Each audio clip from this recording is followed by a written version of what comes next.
বন্ধুরা, আজ থেকে ৬৬ মিলিয়ন বছর আগে বিলুপ্ত হয়ে যাওয়া ডাইনোসর কি এখনো জীবিত রয়েছে? অবশ্যই আপনার মনে হচ্ছে না, তাই তো? তবে আমি যদি বলি হ্যাঁ, ইভেন এই ডাইনোসরগুলো আপনার বাড়িতে অথবা আপনার বাড়ির আশেপাশে রয়েছে। সিরিয়াসলি গাইস, মজা করছি না। আজকের এই ভিডিওটিতে আপনাদের সাথে পরিচয় করাবো এমন 5টি প্রাণীর সাথে যারা সরাসরি ডাইনোসরের রিলেটিভ অ্যান্ড ডিসেন্ডেন্টস। তো ভিডিওটি স্কিপ না করে পুরো ভিডিওটি দেখতে থাকুন, আশা করি নতুন কিছু জানতে পারবেন। নাম্বার 5, কেসোয়ারি। কেসোয়ারি পৃথিবীর তৃতীয় সবচেয়ে বড় না উড়তে পারা পাখি এবং পৃথিবীর সবচেয়ে ভারী পাখি অস্ট্রিচের পরে দ্বিতীয় নম্বরে রয়েছে।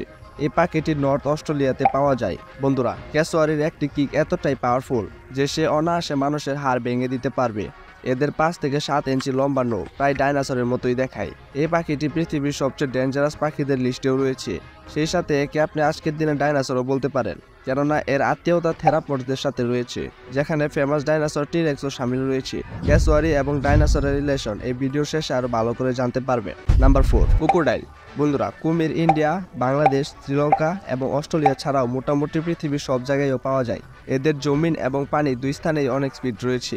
কুমির লুকিয়ে নিজের শিকার করে থাকে। বন্ধুরা, কুমির কি আপনারা সরাসরি ডাইনোসরের আত্মীয় বা বংশধর বলতে পারেন, কেননা কুমির এবং ডাইনোসর একই ফ্যামিলি আর্কোসোরাস থেকে বিলং করে। বন্ধুরা, আজ থেকে প্রায় 250 মিলিয়ন বছর আগে আর্কোসোরাস পৃথিবীতে অ্যাপিয়ার হওয়া শুরু হয়, যাদের থেকে কিছু প্রাণী ডাইনোসরে ইভলভ হয় এবং পুরো দুনিয়াতে রাজত্ব করে, এবং অন্যদিকে কিছু প্রাণী সার্কোসোকাসে ইভলভ হয়, যারা সেমি উপ-ইটি প্রাণী হিসেবে জীবনযাপন করে।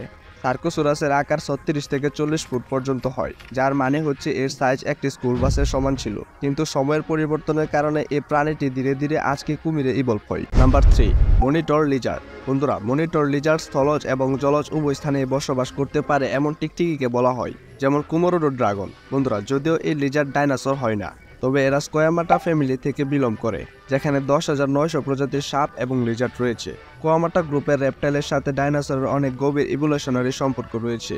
বন্ধুরা, যখন পৃথিবীতে মেসোজোইক ইরা চলছিল, অর্থাৎ ডাইনোসরের উরুদ সময়কাল ছিল, সেই সময় থেকে পৃথিবীতে ডাইনোসরের সাথে স্কোয়ামাটা গ্রুপের অনেক প্রাণী কোএক্সিস্ট করত। এই গ্রুপের প্রাণীগুলো সেই একই এনভায়রনমেন্টাল কন্ডিশন এবং প্রেসারের সাথে নিজেদের ইভলভ করেছে, যার থেকে প্রায় সকল প্রকার ডাইনোসর নিজেদেরকে ইভলভ করেছিল, যার কারণে ডাইনোসর এবং মনিটর লিজার্ডের মাঝে অনেক প্রকার সিমিলারিটিস দেখা যায়। ইভেন বিজ্ঞানীরা এটা জানিয়েছেন যে আজকের মনিটর লিজার্ড ডাইনোসরের মতোই শ্বাস নেই। Number 2, tuatara. বন্ধুরা, এই প্রাণীটি একেবারে ইউনিক এবং অ্যানসিয়েন্ট রেপটাইল, যাদের শুধু নিউজিল্যান্ডেই দেখা যায়। দেখতে যদিও এদেরকে লিজার্ড বা গিরগিটির মতো দেখা যায়, তবে এরা অনেক রেয়ার এবং মিস্টেরিয়াস রেপটাইল। এদের স্কালের একেবারে মাঝামাঝিতে একটি তৃতীয় চোখ রয়েছে। আপনি জানলে অবাক হবেন যে এই রেপটাইল পৃথিবীতে ডাইনোসরেরও আগে থেকে বসবাস করছে, যার কারণে এদেরকে পৃথিবীর সবচেয়ে পুরনো রেপটাইলও বলা হয়। যদিও এদের সাথে ডাইনোসরের কোনো সরাসরি সম্পর্ক নেই, তবে এই রেপটাইল বা ডাইনোসর লার্জ গ্রুপ ডায়াপসাইডের ফ্যামিলি থেকে বিলং করে। নাম্বার 1, এই প্রাণীটি আমরা সবাই খাই, বা হতে পারে এই মুহূর্তে এটি আপনার ফ্রিজে রয়েছে। জি হ্যাঁ গাইস, নাম্বার 1 ইজ চিকেন। আসলে মূর্তি ডাইনোসরের ডাইরেক্ট রিলেটিভস অ্যান্ড ডিসেন্ডেন্টস। আর শুধু মুরগি না, পৃথিবীর সব পাখি ডাইনোসরের সরাসরি আত্মীয় বা বংশধর। ডাইনোসরের এই ক্রমাগত এভলিউশনের ফলে আজ থেকে প্রায় 150 মিলিয়ন বছর আগে কিছু 2 পাওয়ালা ডাইনোসর ফেদার ডেভেলপ করা শুরু করে, এবং পরবর্তীতে ডাইনোসর বিলুপ্তির পর সময়ের সাথে সাথে এবং পরিবেশগত কারণে পরবর্তীতে এই পাখাওয়ালা ডাইনোসর পুরোপুরিভাবে বার্ডসে ইভলভ হয়, যাদের হয়তোবা আমরা প্রতিদিনই আমাদের বাড়ির আশেপাশে দেখে থাকি।